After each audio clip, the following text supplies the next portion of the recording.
Hello students आज हम contract act में स्पेशल कॉन्ट्रैक्ट ऑफ एजेंसी की फास्ट रिवीजन करने जा रहे हैं। सीए इंटर में कॉन्ट्रैक्ट ऑफ एजेंसी काफी इंपॉर्टेंट है। नॉर्मली एक क्वेश्चन आपको आता ही आता है और ये बड़ा चैप्टर भी है और ये हैंड रिटन रिवीजन है, आप मेरे साथ कर सकते हैं। So let's start with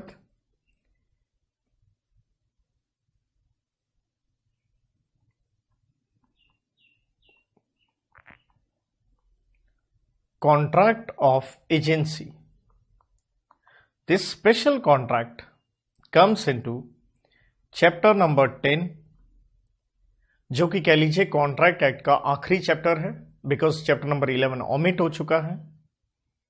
from section 182 till 238, so it comprises of total 59 sections. तो हम बिल्कुल सीक्वेंस में ऑर्डर वाइज ये रिवीजन स्टार्ट कर रहे हैं।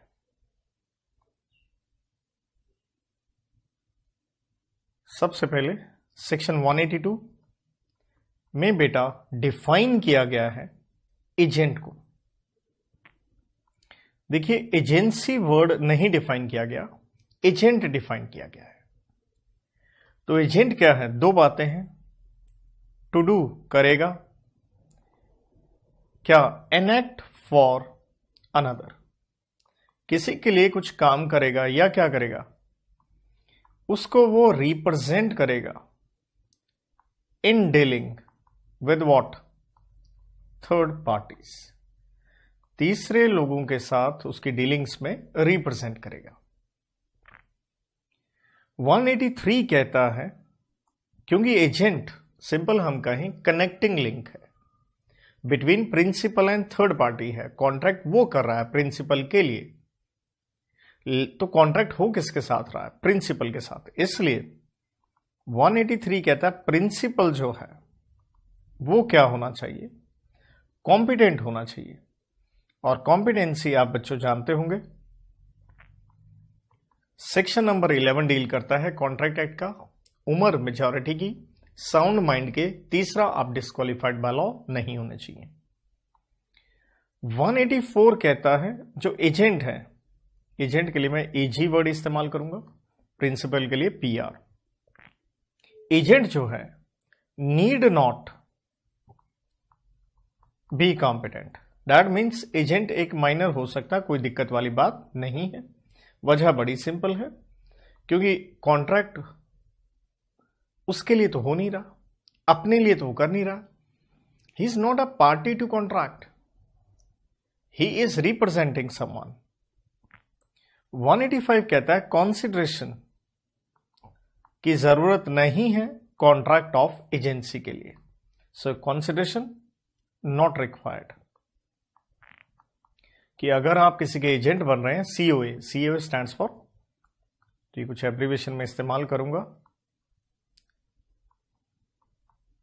कॉन्ट्रैक्ट ऑफ एजेंसी के लिए कॉन्सिडरेशन की जरूरत नहीं है। तो ये थे थोड़े से बेसिक्स इस चैप्टर के, तो मैं इसे बेसिक्स कहता हूं। इस बेसिक्स में लेकिन एक इंपॉर्टेंट चीज ये आ जाती है, कैसे पता चलेगा कि एजेंसी है, कॉन्ट्रैक्ट ऑफ एजेंसी है? तो इसके लिए बिना सेक्शन के मैं एक सिंपल सी कोड की इस्तेमाल करता हूं, क्लैप। तो कॉन्ट्रैक्ट ऑफ एजेंसी है या नहीं ये पता चलता है। क्या आप केपेबल हैं किसी को रिप्रेजेंट करने के लिए? वो तभी होंगे अगर आपको किसी ने ऑथराइजेशन दी है। क्या आप किसी के लिए लीगल रिलेशनशिप में एंटर कर सकते हैं? मीन्स उसका एक लीगल रिलेशनशिप क्रिएट करवा सकते हैं। क्या आप प्रिंसिपल को अपने एक्ट्स के लिए आंसरेबल बना सकते हैं? क्या आप प्रिंसिपल के लिए प्रीविटी ऑफ कॉन्ट्रैक्ट एस्टेब्लिश करवा पाएंगे? तो ये हमारे बेसिक्स बनते हैं। इसके बाद एक तरह से क्वेश्चन बन जाता है कि कॉन्ट्रैक्ट ऑफ एजेंसी क्रिएट कैसे होता है।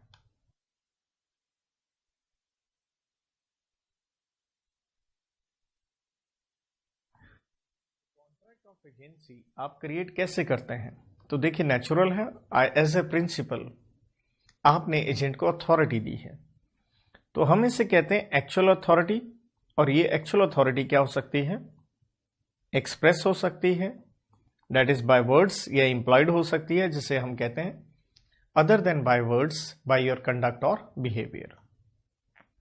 तो ये एक तरह से actual authority as a principal आपने अपने एजेंट को दी है। इंप्लॉयड को हम हमेशा कहते हैं which is inferred, which is derived, which is guessed from circumstances. इसे हम नाम ऑस्टेंसिबल अथॉरिटी का भी दे सकते हैं,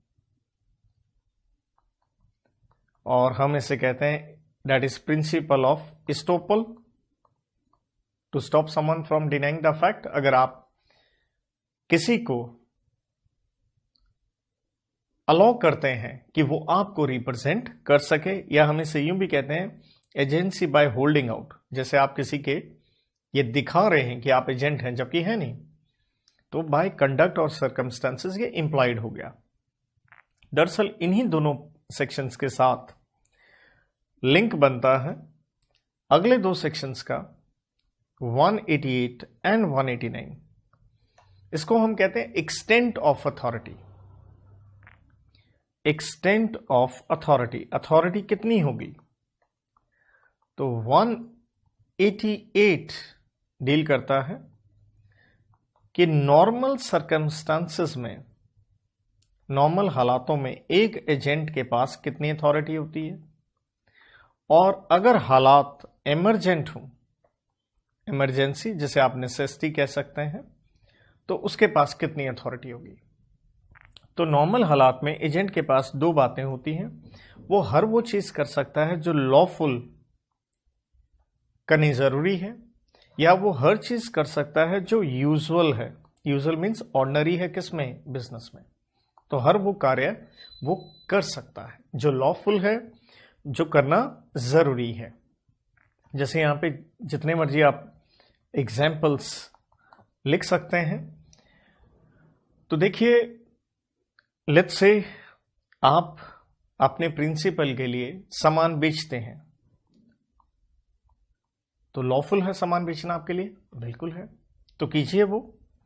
यूजुअल मतलब सामान बेचने के लिए अगर आपको कोई मार्केटिंग करनी पड़ती है तो कीजिए, आपको कोई कमीशन देना पड़ता है तो दीजिए।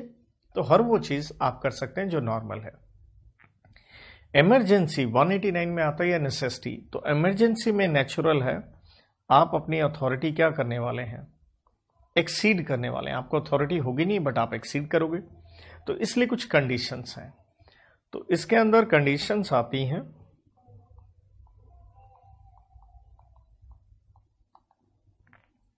ए कि जो नेसेसिटी होनी चाहिए, इमरजेंसी होनी चाहिए, वो कमर्शियल हो।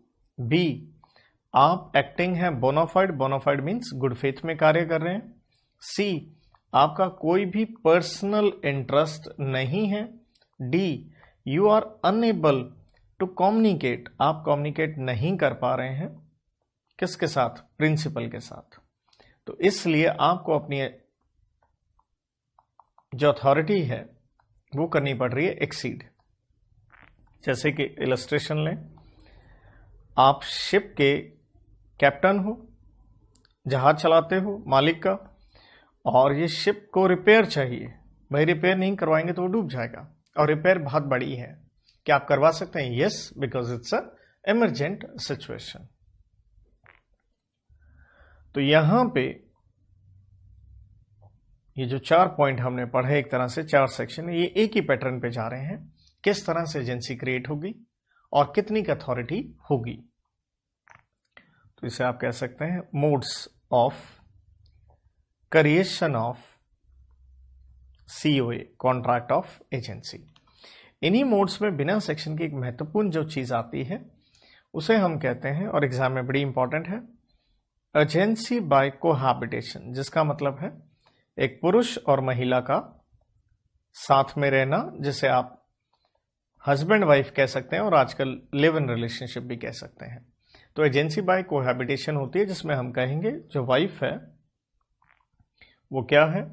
एक नॉन मर्केंटाइल एजेंट है, बिजनेस के लिए तो नहीं है, किसके लिए है? नॉन मर्केंटाइल एजेंट है, किसके लिए? फॉर हस्बैंड के लिए है, क्योंकि उसे क्या चलाना है? घर चलाना है, और घर चलाने के लिए क्या चाहिए होती हैं? नेसेसरीज। और उन नेसेसरीज के लिए ये हस्बैंड साहब क्या होंगे? लायबल होंगे। और नेसेसरीज क्या होता है? ये डिपेंड करता है आपके स्टेटस के ऊपर, आपके स्टैंडर्ड ऑफ लिविंग के ऊपर, तो उसके लिए हस्बैंड साहब लायबल होंगे। लेकिन यहाँ अच्छी बात यह आती है, क्या आप अपनी लायबिलिटी से बच सकते हैं? एक्सेप्शंस। तो ये 4 पॉइंट आपको पक्का याद रखने हैं। पहला कि आप ऐसे हस्बैंड कोर्ट में साबित करें जो गुड्स हैं वो क्या नहीं है? Not necessaries. नंबर 2, आपने वाइफ को क्या दिया है? एडिक्वेट मनी दी है कि वो नेसेसरीज खरीद सके, तो इसलिए मैं लायबल नहीं हूं। तीसरा, आपने वाइफ को प्रोहिबिट किया है, मना किया है कि भाई आप क्रेडिट उधार में परचेजेस ना करें। एंड फोर्थ, आपने जो ट्रेडर है, दुकानदार को वॉर्न किया है कि भाई मेरी बीवी को ये क्रेडिट सेल्स आप ना किया करें। तो ये बहुत ही इंपॉर्टेंट है। और यहाँ इंस्टीट्यूट के बहुत प्रश्न आए हैं कि अगर वाइफ साड़ी ले आई तो क्या हस्बैंड लायबल होगा? यस, क्योंकि हम उसे कपड़ा है तो हम उसे नेसेसरी मान के चलेंगे। बिल्कुल हस्बैंड साहब लायबल होंगे। तो इसके बाद थोड़ा सा कॉन्ट्रैक्ट ऑफ एजेंसी में यूं कह लीजिए, यहां पे एक चीज क्रिएट हो जाती है टाइप्स ऑफ एजेंट के ऊपर। मतलब सेक्शन 190,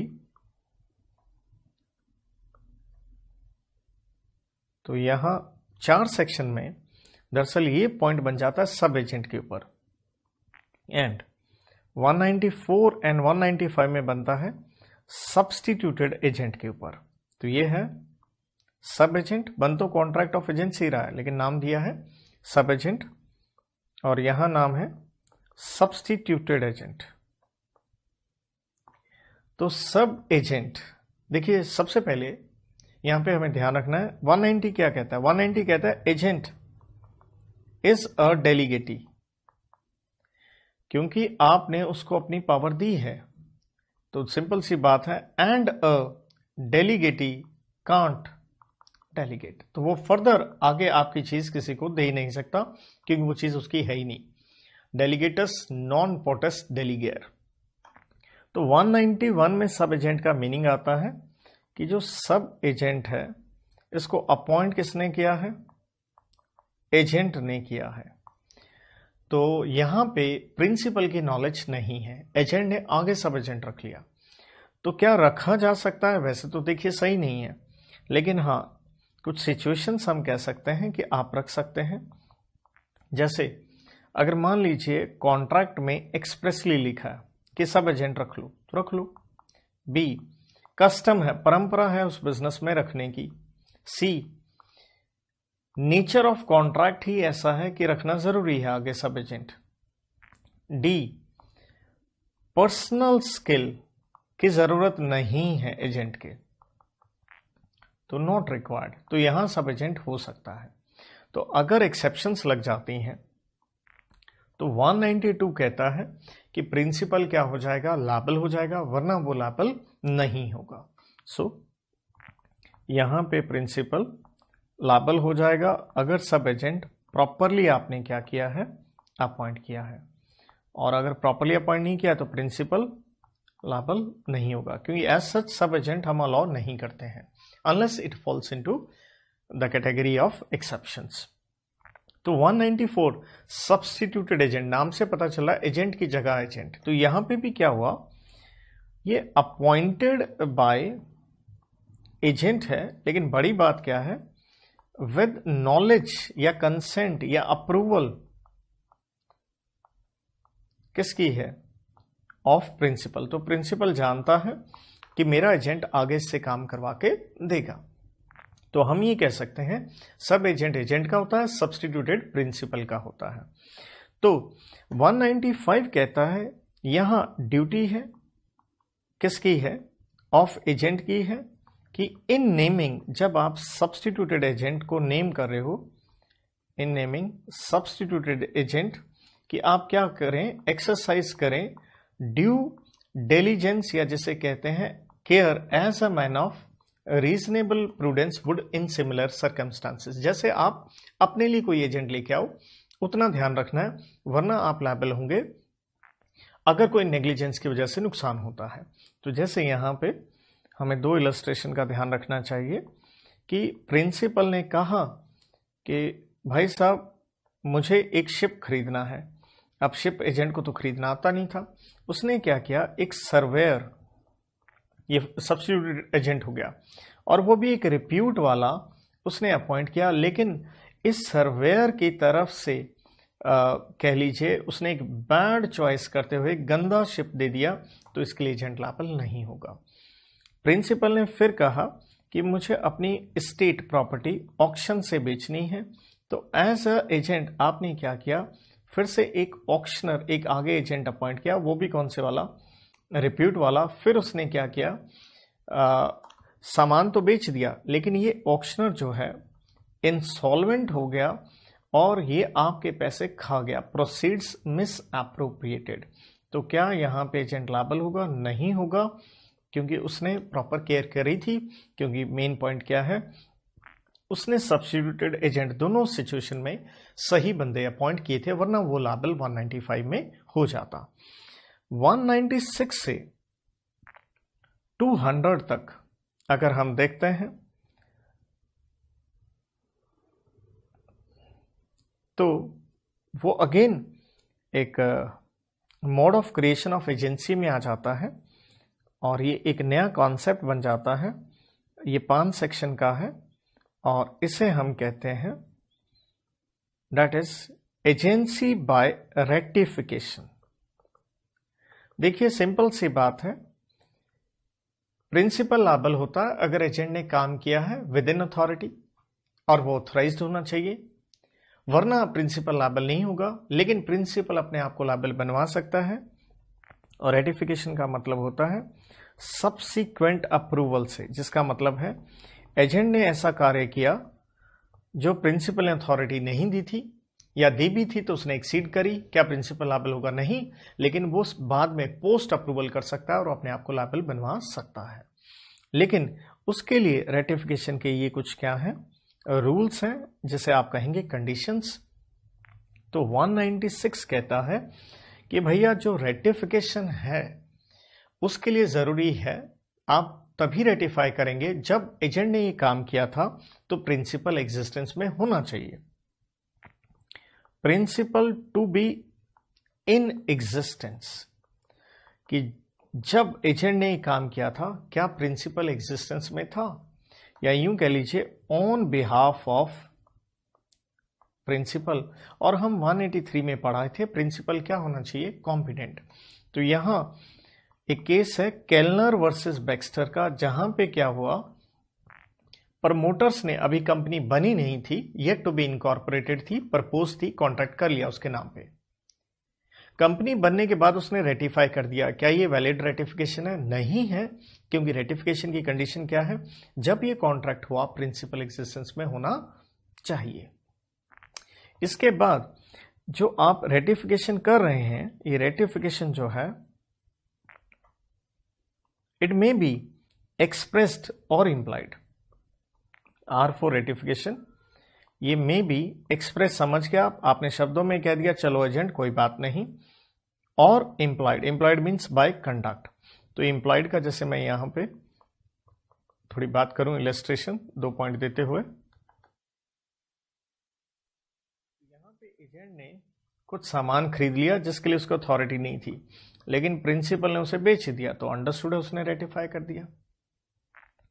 एजेंट ने क्या किया, आपका पैसा आगे लोन पे दे दिया और प्रिंसिपल ने उसका इंटरेस्ट ले लिया, तो ऑब्वियसली रेटिफिकेशन हो गई।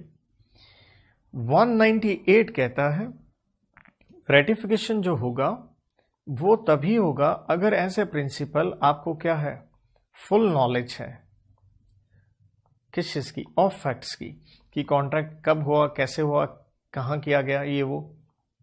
तो यहां इलस्ट्रेशन आती है कि भाई प्रिंसिपल ने कहा जाइए सामान खरीद लीजिए और मार्केट प्राइस पे ले लीजिए, लेकिन एजेंट ने क्या किया, हाई प्राइस पे सामान खरीद लिया तो काम तो गलत किया, लेकिन प्रिंसिपल इसे क्या कर सकता है, रेटिफाई कर सकता है।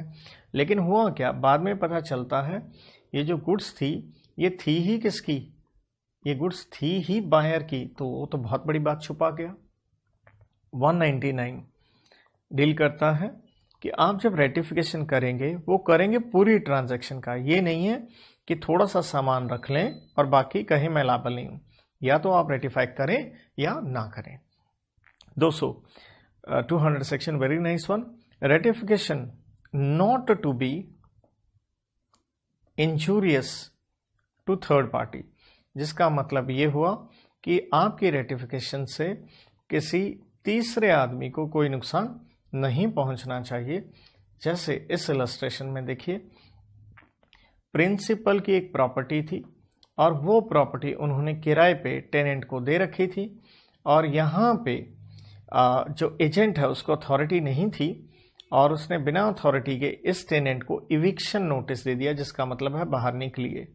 तो क्या प्रिंसिपल रेटिफाई कर सकता है? यस कर सकता है, लेकिन नहीं कर पाएगा। वजह क्या है, आपके रेटिफिकेशन से यहाँ नुकसान पहुंच रहा है और थर्ड पार्टी कौन हुई यहाँ पे, टेनेंट के, उसे घर छोड़ना पड़ेगा। So you can not do that. तो यहाँ पे रेटिफिकेशन होता है समाप्त।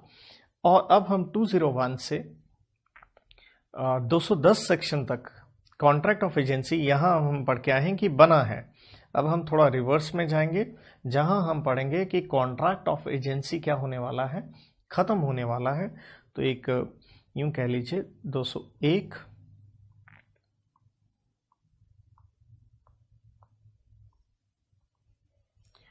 210 तक। तो ये कॉन्सेप्ट डील करता है टर्मिनेशन के ऊपर कि कॉन्ट्रैक्ट ऑफ एजेंसी क्या हो रहा है, खत्म हो रहा है। तो उससे रिलेटेड लॉ कह लीजिए, रूल्स कह लीजिए। तो 201 डील करता है कि कॉन्ट्रैक्ट ऑफ एजेंसी टर्मिनेट हो रहा है, तो उसका सिंपल सा मतलब क्या है, तो हम सारे जानते हैं टर्मिनेशन मीन्स कैंसलेशन। तो भाई कैंसलेशन हो गई, किसकी हो गई, ऑफ कॉन्ट्रैक्ट ऑफ एजेंसी, खत्म हो गया। 202 वेरी वेरी इंपॉर्टेंट, ये ध्यान रखें। ये कहता है इररेवोकेबल एजेंसी, अगर एजेंसी कपल्ड विद इंटरेस्ट है। इसका मतलब है, देखिए एजेंट का कभी भी ट्रांजैक्शन में पर्सनल इंटरेस्ट नहीं होता, तो लेकिन अगर उसका कोई पर्सनल इंटरेस्ट क्रिएट हो गया है तो हमें यहां ध्यान ये रखना है कि प्रिंसिपल उसे कैंसिल नहीं कर सकता। हम इसे कहते हैं इररेवोकेबल कॉन्ट्रैक्ट ऑफ एजेंसी। तो जैसे एक मैं इलस्ट्रेशन की यहां जिक्र करूं, तो आपने जैसे अकाउंट्स में टॉपिक पढ़ा हुआ है कंसाइनमेंट का।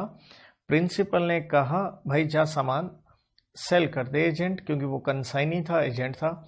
एजेंट ने पहले ही प्रिंसिपल को क्या दे दिया है, एडवांस दे दिया है। तो यहाँ एजेंट का पर्सनल इंटरेस्ट क्रिएट हो गया, तो अब प्रिंसिपल इस कॉन्ट्रैक्ट को कैंसिल नहीं कर सकता। 203 में बात आती है, जब आप कैंसिलेशन कर रहे हैं तो टाइम ऑफ कैंसिलेशन कह लीजिए। प्रिंसिपल ने करनी है टर्मिनेशन, रेवोकेशन कह सकते हैं आप उसे, तो उसे कब करना है, बिफोर एजेंट एजी एक्सरसाइजेस अथॉरिटी। तो वो अपनी अथॉरिटी एक्सरसाइज करे, आप उससे पहले कैंसिल कर लीजिए, उसमें तो कोई दिक्कत की बात नहीं है। नाउ 204 अगेन 202 टाइप है, तो उसमें क्या है, आप रिवोक नहीं कर पाएंगे। कब नहीं कर पाएंगे, इसे भी हम कहते हैं irrevocable contract of agency if agent has exercised, अगर उसने एक्सरसाइज किया है पार्ट ऑफ अथॉरिटी, अपनी जो अथॉरिटी थी उसका एक हिस्सा उसने एक्सरसाइज किया है। यहां पे पक्का आप ध्यान रखें 2 इलस्ट्रेशन का। तो यहां 2 इलस्ट्रेशन में बस एक एक वर्ड जो इंपॉर्टेंट आपने याद रखना है वो ये है कि अगर एजेंट ने पर्सनल नेम पे कॉन्ट्रैक्ट कर लिया तो देखिए प्रिंसिपल कांट रिवोक, प्रिंसिपल ऐसे कॉन्ट्रैक्ट को कैंसिल नहीं कर सकता कि प्रिंसिपल ने कहा कि सामान बेच दो या खरीद दो, लेकिन एजेंट ने पर्सनल नेम पे किया है। लेकिन अगर कॉन्ट्रैक्ट हुआ है इन नेम ऑफ प्रिंसिपल, तो जो प्रिंसिपल है वो क्या कर सकता है, इसे रिवोक कर सकता है, चाहे पार्ट ऑफ अथॉरिटी एक्सरसाइज होगी ये, क्योंकि इससे लायबिलिटी एजेंट की क्रिएट नहीं होती, लेकिन जहां वो पर्सनल नेम पे कॉन्ट्रैक्ट कर ले उसकी क्रिएट हो जाती है, तो आप उसे कैंसिल नहीं कर सकते। 205, 6, 7 आपको ध्यान ये रखना है, ये तीनों सेक्शन जो हैं वो एक पर्टिकुलर कंसेप्ट पे डील करते हैं और उसको हम कहते हैं रेवोकेशन रिनंसिएशन। मतलब तीनों एक ही पैटर्न पे चल रहे हैं, revocation renunciation, R and R. लेकिन मेन बात आप जो ध्यान में रखें वो ये है, ये तीनों सेक्शन आर एंड आर पे हैं। आप लिख सकते हैं साइड पे, रेवोकेशन का मतलब होता है कैंसिलेशन, वो प्रिंसिपल करता है। दूसरा आर का मतलब है रिनंसिएशन, वो एजेंट करता है। रिनंसिएशन का मतलब होता है एजेंट कह रहा है मैंने आपका ये काम करना छोड़ दिया है, मैंने नौकर बनना छोड़ दिया, क्योंकि agent is a employee, servant कह सकते हैं आप। तो रेवोकेशन बाय प्रिंसिपल है, रिनंसिएशन बाय एजेंट है। तो 205 कहता है कि भाई अगर आप ये काम करना छोड़ देंगे आर, तो आपको क्या देना पड़ेगा, क्योंकि आपने छोड़ दिया है तो ये तो ब्रीच ऑफ कॉन्ट्रैक्ट हुआ, तो कॉम्पनसेशन आपको देना पड़ेगा। आप प्रिंसिपल हैं तो रेवोकेशन पे, आप एजेंट हैं तो रिनंसिएशन पे, you have to give the compensation. 206 कहता है अगर आपने आर करना है तो उसका क्या दीजिए आप, नोटिस रेवोकेशन एंड रिनंसिएशन का आप दीजिए। 207 कहता है ये R and R, revocation and renunciation, दोनों की दोनों या तो ये क्या हो सकते हैं, may be express bye words या बाय योर कंडक्ट भी हो सकते हैं। तो ये तीन एक ही पैटर्न के ऊपर सेक्शंस गए हैं। Now going to 208। 208 कहता है रेवोकेशन के ऊपर बात करता है ये, कि जब रेवोकेशन हो रही है, कैंसिलेशन जो कि प्रिंसिपल करेगा, तो रेवोकेशन नेचुरल है, बाय प्रिंसिपल है। तो ये रेवोकेशन किसकी तरफ हम बात कर रहे हैं, हम ये कहना चाह रहे हैं कि जब रेवोकेशन मतलब एजेंट को पता होना चाहिए किसने मेरी पावर खत्म कर दी है, साथ में एजेंट किसी तीसरे आदमी के साथ भी कॉन्ट्रैक्ट कर रहा है, तो उस तीसरे को भी पता होना चाहिए अब ये एजेंट नहीं रहा है। तो इसलिए 208 कहता है रेवोकेशन जब हो रही है बाय प्रिंसिपल, वो कब होगी, व्हेन, जब, नोन, जब पता चलेगा। भाई किसको पता चलेगा, नेचुरल है, जब पता चलेगा एजेंट एंड थर्ड पार्टी को। कहना हम ये चाहते हैं कि अगर पता चलने से पहले, मान लीजिए जैसे हम इलस्ट्रेशन लें कि हुआ क्या, प्रिंसिपल ने रेवोकेशन करी, प्रिंसिपल ने रेवोकेशन करी, कैसे करी, लेटर से करी, लेकिन लेटर पहुंचने से पहले, बिफोर इट रीचेस, क्या हुआ, एजेंट ने कॉन्ट्रैक्ट कर दिया, तो क्या प्रिंसिपल यहां लायबल होगा, 100% लायबल वो होगा, क्योंकि अभी एजेंट को नहीं पता कि मेरे को हटा दिया गया है। 209 कहता है कि भाई ड्यूटी है, किसकी है, एजेंट की है। कब है ये ड्यूटी, ऑन डेथ है। भाई किसकी डेथ हो गई, नेचुरल है, प्रिंसिपल की डेथ हो गई। क्या ड्यूटी है उसकी, वो क्या करे, प्रोटेक्ट करे, क्या प्रोटेक्ट करे, इंटरेस्ट किसके, नेचुरल है, अपने मालिक के। ये नहीं है कि उसकी दुकान से उसकी मौत के बाद सामान ही उठा के भाग जाए। तो यहाँ डेथ हो सकती है, या एक चीज और आप कह सकते हैं इनसैनिटी, मतलब प्रिंसिपल जो है वो पागल हो गया है। एंड 210 बहुत ही बेसिक सी चीज कह गया, कहता on termination of contract of agency, सब एजेंसी वो भी क्या हो जाएगी, टर्मिनेट्स, ऑल्सो सीजेस, क्योंकि अब सब एजेंट का कोई रोल ही नहीं रहा, तो यहां टर्मिनेशन आके समाप्त होती है। इसके बाद 211 से कहानी 225 तक जाएगी और यहां हमें राइट्स एंड ड्यूटीज दिखेंगे। तो आइए स्टार्ट करते हैं। सेक्शन 211, 12, 13, 14 और यहां सबसे महत्वपूर्ण आपको सेक्शन लेना है 215 एंड, देखिए एंड साथ में लिख के दे रहा हूं, 216। They are very very important. और फिर आगे कहानी जाती है 217 और 218, और ये दोनों भी एंड में चलते हैं, तो ये जोड़े में चलेंगे। तो यहां इसको आप विशेष रूप से ध्यान में रखिएगा, स्टार लेके चलिएगा। अब इन सेक्शंस के अंदर कॉमन फैक्टर क्या है, तो हम इनको कह सकते हैं, यहाँ पे हम ड्यूटीज देखेंगे एजेंट की, लेकिन आपको एक चीज का और नॉलेज होना चाहिए। अगर ड्यूटीज हैं एजेंट की तो अंडरस्टूड है ये राइट्स किसके हो गए, प्रिंसिपल के हो गए। आप इसे रिवर्स वे में देख सकते हैं। तो नॉर्मली मैं इसके लिए कोड की इस्तेमाल करता हूं कि हमारी जो दीदी है वो क्या बन गई, सीए बन गई। दीदी सीए बन गई, और सीए बनने के साथ साथ वो सीएस भी बन गई। ये देखिए सीएस, लेकिन बीच में 2 सेक्शन रह गए, तो हम क्या कहेंगे, ओह, तो दीदी में 2 डीडी हैं। तो दरअसल पहला डी हम पहले पढ़ के आ चुके हैं 190 सेक्शन के अंदर, वो ये है एज ए एजेंट आप डेलीगेट नहीं कर सकते हैं। और 211 में क्या है, डी से आपने डायरेक्शन जो है किसकी, ऑफ प्रिंसिपल, नेचुरल है, क्या करनी है भाई, फॉलो करेंगे आप, और तो क्या करेंगे। एंड देन सी से हमारा एक स्टिल अच्छा पॉइंट आता है, आपको केयर एंड स्किल क्या करना है, एज एजेंट एक्सरसाइज करना है, जिसे आप ड्यू डिलिजेंस भी कहते हैं, कि पूरा का पूरा आप क्या रखें, हर चीज का ध्यान रखें। तो देखिए हम यहाँ पे इलस्ट्रेशंस ले रहे हैं। पहले 211 से रिलेटेड मैं बात करूंगा इलस्ट्रेशन की। जैसे मैंने कहा था, आपने क्या फॉलो करनी है, डायरेक्शंस फॉलो करनी है। तो और 212 में भी हमें कई इलस्ट्रेशंस पे ध्यान देना है।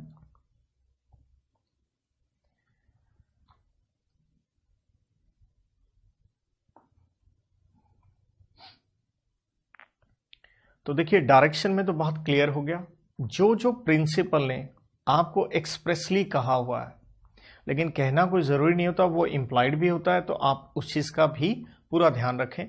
और इम्प्लाइड के ऊपर मैं यहाँ पे केयर एंड स्किल्स में कॉमन इलस्ट्रेशन हम वी कैन जनरेट। तो जैसे लेट्स से एक कस्टम है बिजनेस में, परंपरा है। कस्टम ये है कि जो भी फंड्स आएंगे बिजनेस में, आपने उसे इन्वेस्ट करना है। अगर नहीं किया एजेंट ने, तो यूं कह लीजिए डायरेक्शन नहीं फॉलो करी या केयर नहीं एक्सरसाइज किया, तो वो लायबल होगा इसके लिए। देन इसी में बिजनेस में कोई कस्टम नहीं था क्रेडिट सेल करना, आपने कर दिया क्रेडिट सेल, तो यहां फिर आपने डायरेक्शन नहीं फॉलो करी या यूं कह लीजिए केयर नहीं एक्सरसाइज किया, तो आप क्या होंगे, लायबल होंगे। प्रिंसिपल ने कहा जाइए शिप की क्या करवा दीजिए, इंश्योरेंस करवा दीजिए, बट एज ए एजेंट आपने कुछ क्लॉजेस जो डालनी चाहिए थी वो आपने नहीं डलवाई, तो ये तो केयर एंड स्किल नहीं हुआ, आप लायबल हैं। अगली इलस्ट्रेशन में भी आता है, प्रिंसिपल ने कहा शिप से आप कॉटन जो गुड्स हैं, कॉटन की बेल्स भेज दीजिए, आपने नहीं भेजी, और इस दौरान क्या हो गया, क्योंकि कॉटन आगे बेचना होगा, उसका जो प्राइस है वो बढ़ गया, तो प्रिंसिपल को नुकसान हुआ, तो आप लायबल होंगे। देन अगली इलस्ट्रेशन में आपने क्या करना था, प्रिंसिपल को उसका मनी रिमिट करना था, रिमिट मीन्स भेजना था, लेकिन एज एजेंट आपने केयर नहीं एक्सरसाइज किया, वो हो गया डिले। तो डिले हुआ तो आपको, अब आप लायबल होंगे किसके लिए, पैसे के लिए तो लायबल होंगे ही होंगे, डिले पे आप रेट ऑफ इंटरेस्ट के लिए भी लायबल होंगे, प्लस कोई और डायरेक्ट लॉस हो जाए, जैसे अगर हम कहें कि अगर ये फॉरेन करेंसी इन्वॉल्व थी, तो एक्सचेंज रेट में वैल्यूएशन की वजह से जो नुकसान हुआ वो भी आपको भरना पड़ेगा। तो इस तरह से कह लीजिए ये हमने कई इलस्ट्रेशंस पे बात करी। अब टीडी क्या हो गई, सीए। ए से क्या है, आप एजेंट हैं तो आप अकाउंट्स प्रॉपर बना के दीजिए।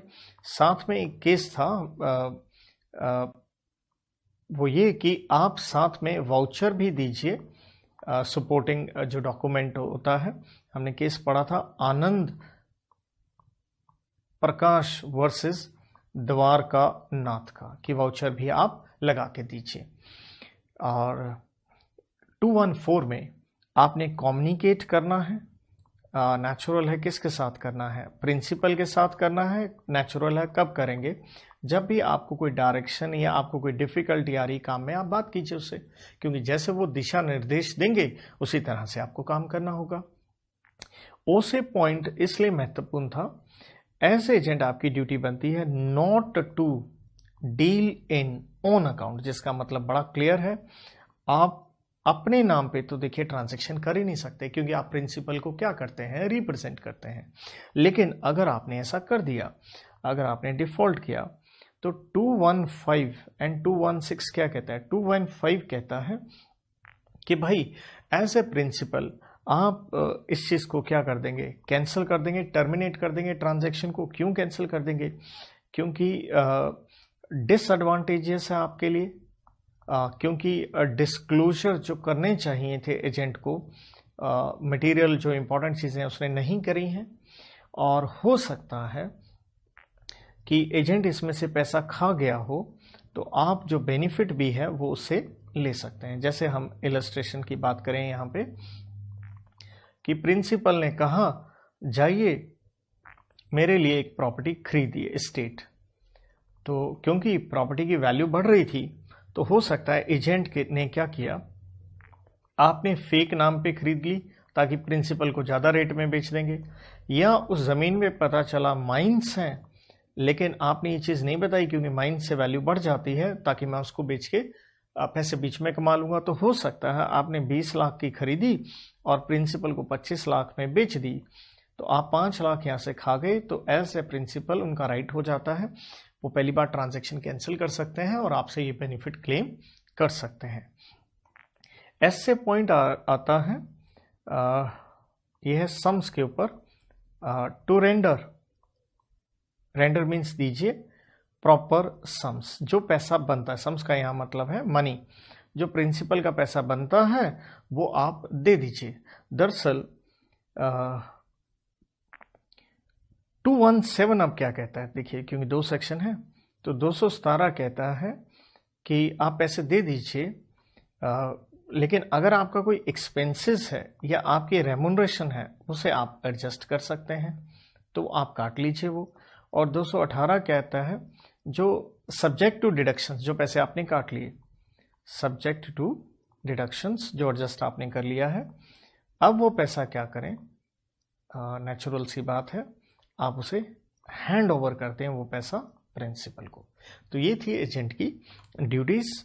अब हम एजेंट के राइट्स के ऊपर चलते हैं।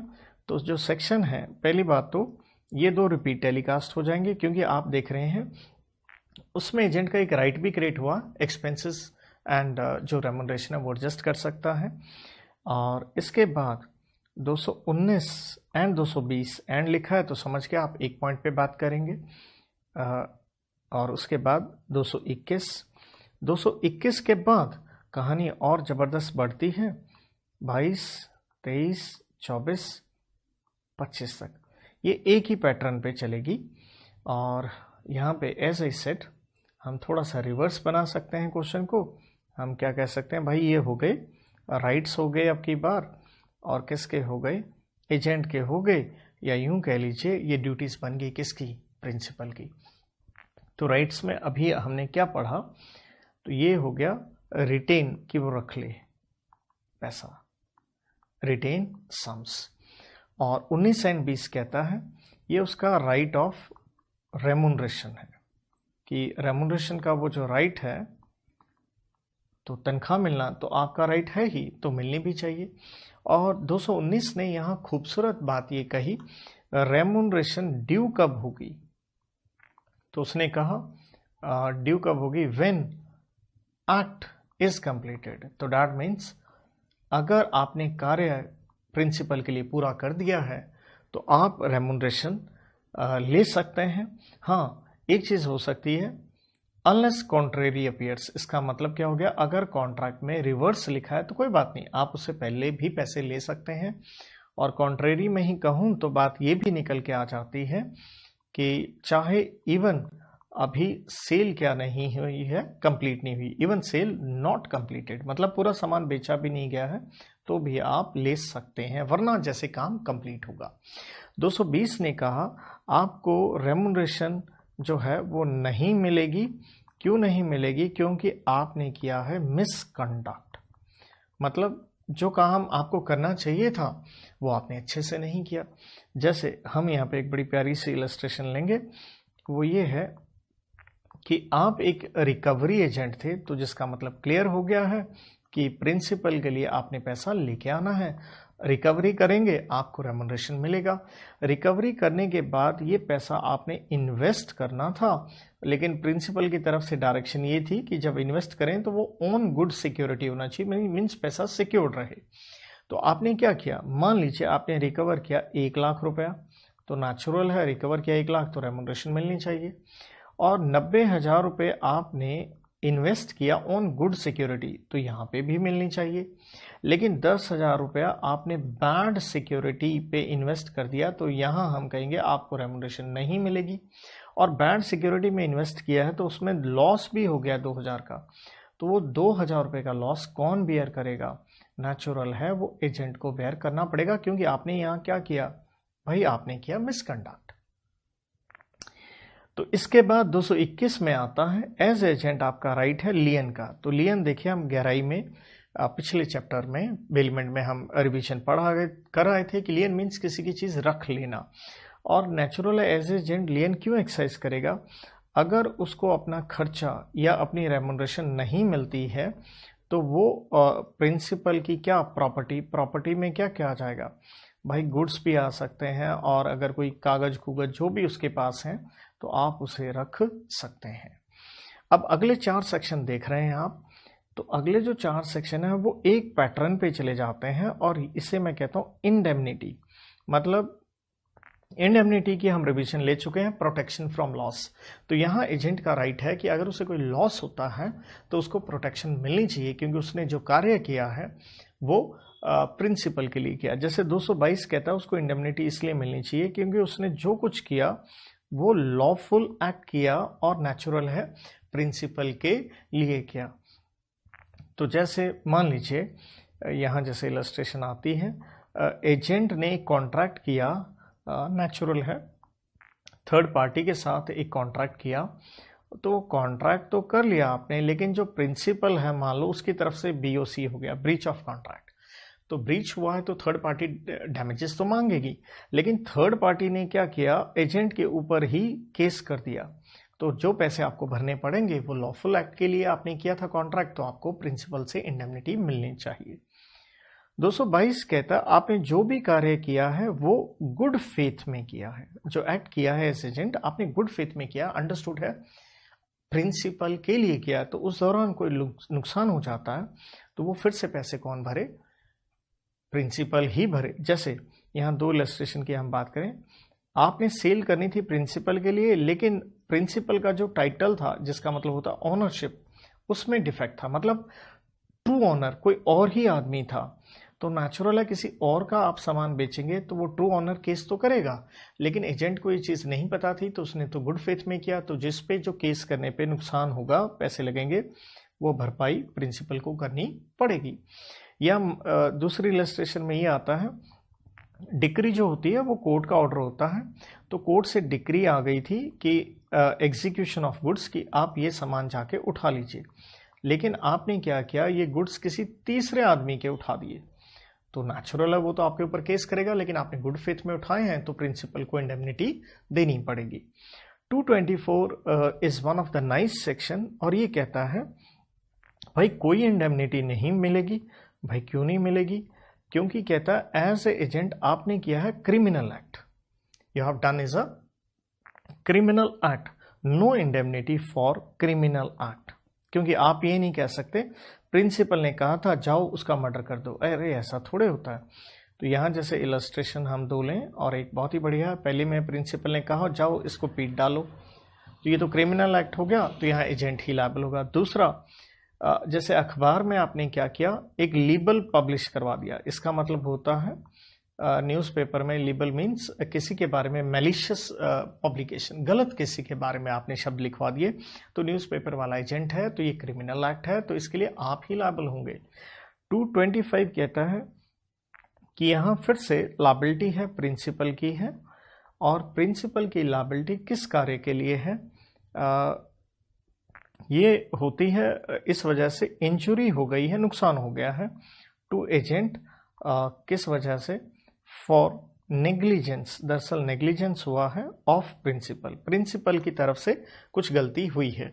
जैसे यहाँ बहुत प्यारी एक इलस्ट्रेशन आती है, आप हम मकान बनाते हैं तो आपने देखा होगा वो दीवारें चिनने के लिए लेबरर एक पैड पे वो लक्कड़ की रस्सी बांध के चढ़ती है।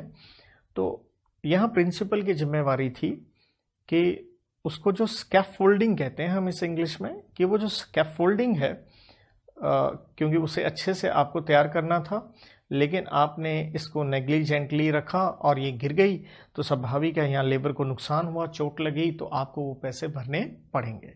तो इसके साथ बच्चों हम कॉन्ट्रैक्ट ऑफ एजेंसी के आखिरी पड़ाव में पहुंच जाते हैं और ये हमारा आखिरी प्रश्न बनता है कॉन्ट्रैक्ट ऑफ एजेंसी में प्रिंसिपल की लायबिलिटी, और ये उसकी लायबिलिटी है टुवर्ड्स थर्ड पार्टी। तो नेचुरल सी बात है, क्योंकि जो कुछ एजेंट ने किया प्रिंसिपल के लिए किया है, कॉन्ट्रैक्ट के साथ किया है, तो लायबल तो प्रिंसिपल ही होना चाहिए। तो ये कंसेप्ट नेचुरल है। 2 to 6 से स्टार्ट होके 238 तक जाएगा। तो यहाँ आकर के ये हमारे 13 सेक्शन यहाँ बनते हैं।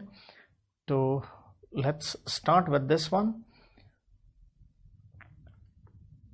तो एक पेज में मैं रिवीजन दे रहा हूँ, चाहे मेरे पास भी जगह कम है, but we have to wind up. तो जो स्पेस है मैं उसमें एडजस्ट करूंगा। 226,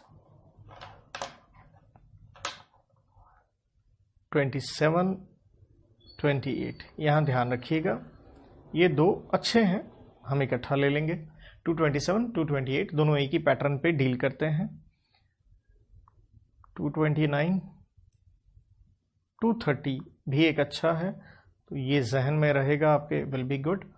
230 के बाद इसी से लिंक होते हुए 231 एंड 232 एंड लिखा है तो अंडरस्टूड है, ये दोनों भी क्या होंगे, इकट्ठे ही जाएंगे। 233, 34, 35 एंड 36 तो अंडरस्टूड है, ये दोनों इकट्ठे हो गए। और लास्ट में that's it. Here our situation will come to an end. तो आइए देखते हैं।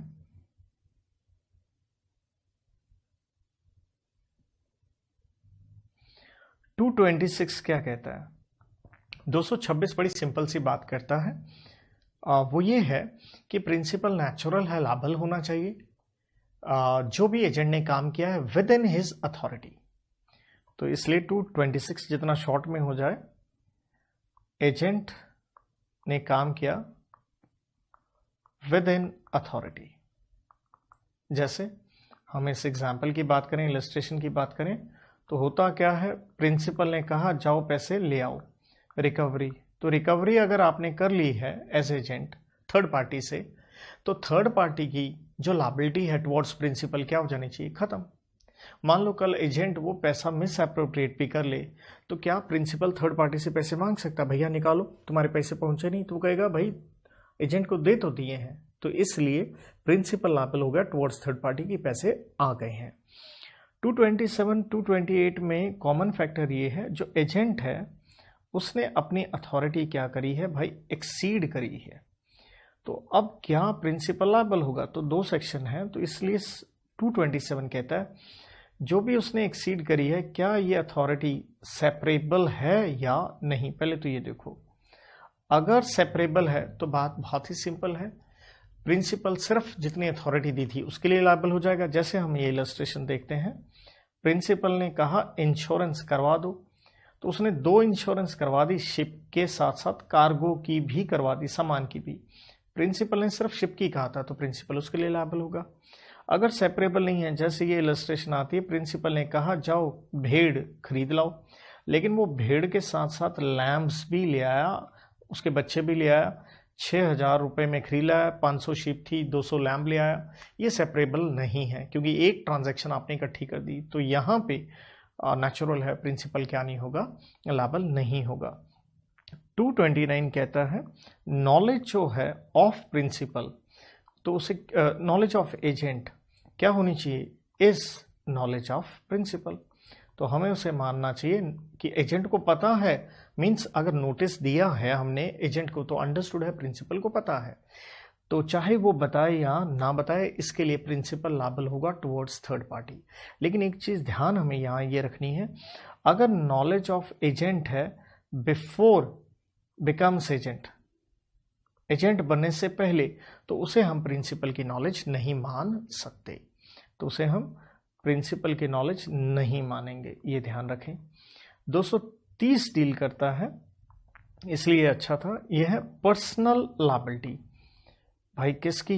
एजेंट की। तो एसच तो होती नहीं है, तो एजेंट की लायबिलिटी तो होती नहीं है, तो वो लायबल क्यों हो गया? तो यहां मैं कोड की से बताता होता हूं। पीसीएस नाम से मेरी कोड की है, पंजाब सिविल सर्विसेज। तो पी से हम 4 पॉइंट बना सकते हैं कि जो प्रिंसिपल है वो क्या है? अनडिस्क्लोज्ड है, आपने प्रिंसिपल के बारे में बताया ही नहीं। तो दरअसल प्रिंसिपल अनडिस्क्लोज्ड के ऊपर ये 2 सेक्शन हमारे आते हैं, 31 एंड 32, कि एज एजेंट आपने प्रिंसिपल के बारे में बताया ही नहीं, आपने नाम छोड़िए, यही नहीं बताया कि आप एजेंट हैं, मीन्स आपका कोई प्रिंसिपल है। तो यहाँ पे एजेंट पर्सनली लायबल हो जाएगा, या यूं कह लीजिए प्रिंसिपल फॉरेनर है, वो बाहर से है, या प्रिंसिपल ऐसा है जिसके ऊपर केस नहीं कर सकते हैं, ही कांट बी स्यूड, क्योंकि उसको डिप्लोमेटिक इम्यूनिटी है, जैसे वो डिप्लोमेट है, एम्बेसडर है। ऐसे ही पी से एक पॉइंट और बनता है, वो आता है 235 में, प्रीटेंडेड एजेंट, जिसका मतलब है आप ये बता रहे हैं कि मैं एजेंट हूं जबकि आप हो नहीं, तो नेचुरल है यहां आपकी क्या हो जाएगी? पर्सनल लायबिलिटी हो जाएगी। तो ध्यान ये भी दे दीजिएगा, ये 230 का लिंक यहां इधर भी है। और कहने का मतलब है 236 कहता है आप एक तरह से झूठ बोल रहे हैं, फॉल्सली कॉन्ट्रैक्टिंग एज एजेंट। आप झूठ बोल रहे हैं तो नेचुरल है, क्या आप उस कॉन्ट्रैक्ट को इन्फोर्स कर पाएंगे? क्या वो कॉन्ट्रैक्ट वैलिड हो पाएगा? एज एजेंट तो नहीं हो सकता। अगर आप प्रिंसिपल बोलें तो यस, क्योंकि आपका कोई प्रिंसिपल है ही नहीं, तो आप उसे एज प्रिंसिपल इन्फोर्स कर सकते हैं, एज एजेंट इन्फोर्स नहीं कर सकते। सी से भी हमारे ये 4 पॉइंट बने, जैसे ये दो। सी से है कॉन्ट्रैक्ट में एक्सप्रेसली साफ लिखा है कि एजेंट लायबल होगा, तो भाई होगा। या यूं कह लीजिए, हम 202 में पढ़ के आए थे, एजेंसी कपल्ड विद इंटरेस्ट 202 में, तो वहां हमने कह दिया था कि इसे आप रिवोक नहीं कर सकते और वो एजेंट की पर्सनल लायबिलिटी बनती है। एस से एज एजेंट आपने साइन कर दिया नेगोशिएबल इंस्ट्रूमेंट, तो जो साइन करेगा चेक की लायबिलिटी नेगोशिएबल में आपने पढ़ा होगा 138 में ड्रॉट की ही होती है। या अगर आप गवर्नमेंट सर्वेंट हैं, तो गवर्नमेंट के ऑफिसर हैं आप, तो लायबिलिटी आपकी होगी, क्योंकि साइन सुइन आप ही करते हैं, तो दोनों पॉइंट साइन पे आ जाते हैं। तो अगर प्रिंसिपल क्या है? अनडिस्क्लोज्ड है 231 एंड 32 में, तो 231 क्या कहता है? जो एजेंट जो है, जो थर्ड पार्टी है, क्योंकि आपने उसे बताया ही नहीं कि आपका प्रिंसिपल भी है, तो जो थर्ड पार्टी है वो कॉन्ट्रैक्ट क्या कर सकती है बेटा? वो कॉन्ट्रैक्ट रिफ्यूज कर सकती है, वो मना कर सकते हैं कॉन्ट्रैक्ट करने से। और 232 कहता है performance of contract,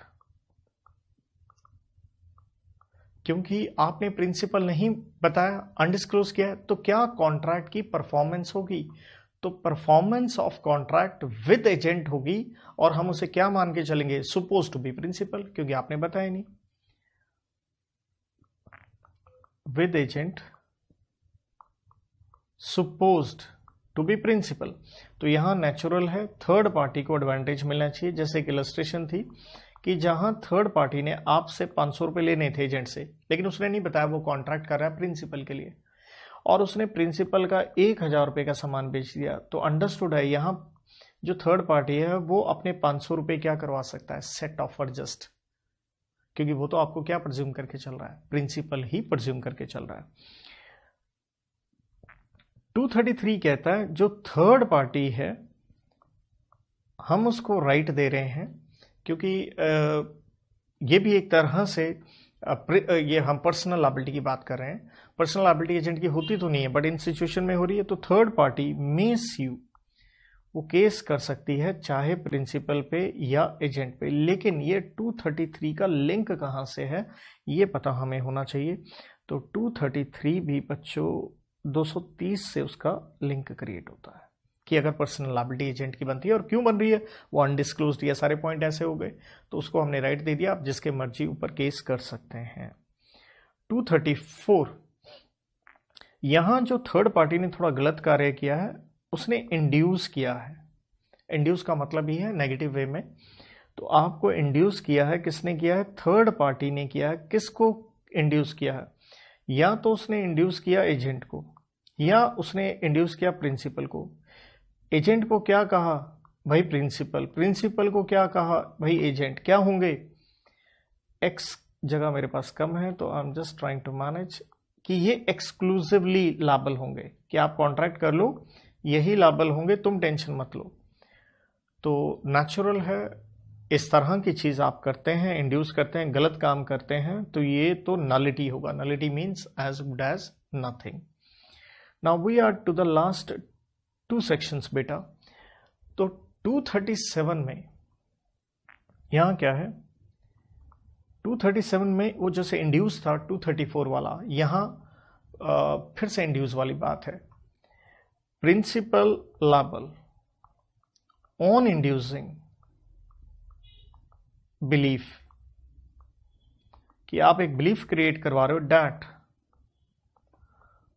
unauthorised acts of agent are authorised, कि एजेंट के अनऑथराइज्ड एक्ट्स हैं, और आप अगले को, थर्ड पार्टी को क्या मैसेज दे रहे हो?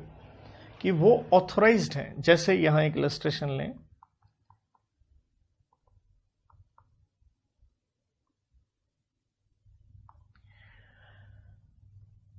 प्रिंसिपल ने एजेंट को कहा सामान बेच दे और एक फिक्स प्राइस पे बेच दे।